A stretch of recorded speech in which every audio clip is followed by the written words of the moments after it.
U.S. President Donald Trump announced that he will deploy the National Guard to Memphis to address the rising crime rate. Trump, in an interview with Fox News, said that both the Democratic mayor and Republican governor support his plan for Memphis. He called the city deeply troubled and vowed to fix it with National Guard forces. Trump admitted he preferred to send forces to Chicago, but said local leaders and agitators blocked him.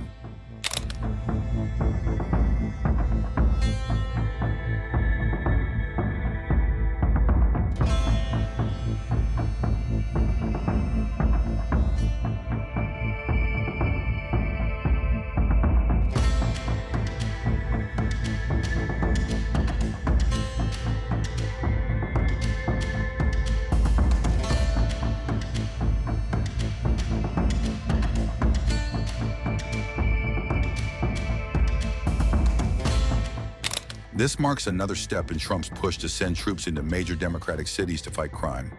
The move echoes his earlier deployments of the Guard to Los Angeles and Washington, D.C. this summer. In Los Angeles, Trump used federal authority to place the California Guard under Title X jurisdiction. That meant 4,000 Guard troops and 700 active duty Marines were deployed over Governor Gavin Newsom's objections. California later sued the federal government, arguing Trump had overstepped his legal authority. Trump defended the action, saying Guard forces helped officers during immigration arrests in the city. In Washington, Trump has broader powers because the D.C. Guard is directly under presidential control. That unique status let Trump use Guard troops for law enforcement, even for patrols and cleanup.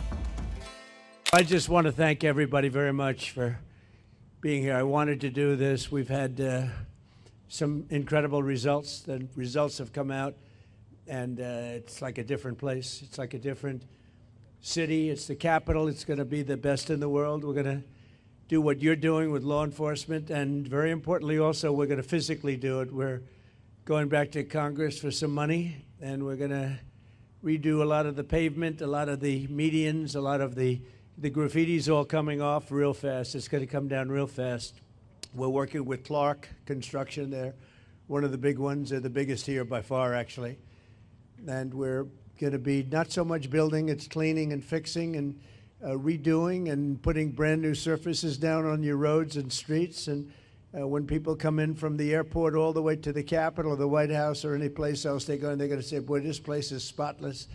So we're doing that. Most importantly, though, we're going to have a crowd of people that are going to be happy. You know, I've received more phone calls from people in the last 4 days than I ever have. I've been here now 4 years plus. And by the way, I think we had about the best 7 months, they're saying, that any president's had. We've done a lot of work. We've done a lot of good work, including the biggest tax cuts that you've ever had. I know you guys don't care about taxes, so you don't care about saving a little tax, but you saved a lot of tax, actually. But we've had a great period of time. But I've never received so many phone calls thanking me for what we've done in Washington, D.C., from people that haven't gone to a restaurant literally in 4 years. And they said, you know, what you've done it's unprecedented, because what they said, it was just unsafe. We couldn't do it. We'd go out and you'd see the stories, you'd read the stories, you'd see all of the things that are happening. And they said, we couldn't stand it, sir. And now I take my wife and my kids to dinner. One of them said he's gone out 4 nights in a row, and he hadn't gone out for 4 years. So it's a great tribute to you. And when I look at you people, I understand why, because there's no games, right? We're not playing games. We're going to make it safe. And we're going to then go on to other places. But we're going to stay here for a while. We want to make this absolutely perfect. It's our capital. And I guess it used to be many years ago safe, but it's certainly not had a very good run. And you got to be strong, you got to be tough, you got to do your job. Whatever it takes to do your job, you got to do your job. But the crime numbers are way down. I'm looking at, you saw some of the stats, they just read them out to me inside, the numbers that we haven't seen here ever, actually ever. And I think it's probably, right now, it's, to me, I feel very safe now, and I'm hearing people are very safe, but I know within 2 weeks it's going to be, Pam, it's going to be at a level that's even far superior. So I just wanted to thank you all. You're doing incredible. You're incredible people. You make the country run, frankly. You make the whole place run. We're going to have the best Capitol ever. We're going to have it's going to look better than it ever did. Even at the White House, I'm building a ballroom.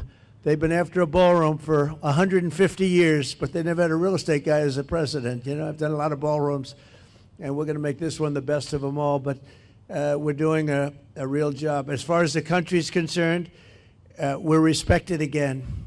We had a country that was laughed at a year ago. They thought they couldn't understand what was happening, and it's about leadership. But we had a country that was a dead country in many ways. I went to Saudi Arabia. I went to Qatar. I went to UAE. We came back with $5.1 trillion of investment in this country, and we're over 17 trillion. Now, a lot of you don't know what that means, and nobody knows what it means because it's never happened before. In 5 months, because really it's a 5-month, even though we're here 7, but we started 5 months ago in terms of investment, and we have, because they see what's happened to our country, we're going to be over 17 trillion with a T, dollars of investment. There's never been anything close. If we did 1 trillion in a year, and we're talking about over a 5-month period, maybe 6 months if you look at it, but over $17 trillion.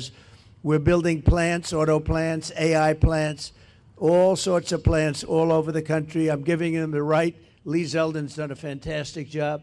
We give him the right to build electric plants. They become almost like a public utility because we have old grids. We have a lot of stuff that's old. We wouldn't be able to compete with China AI. And now we're totally leading the AI race and the artificial intelligence. It's a big deal. And it's the hottest thing there is for probably in 35, 40 years. It's a lot of people don't know what it is. Just trust me, it's very hot. It's big.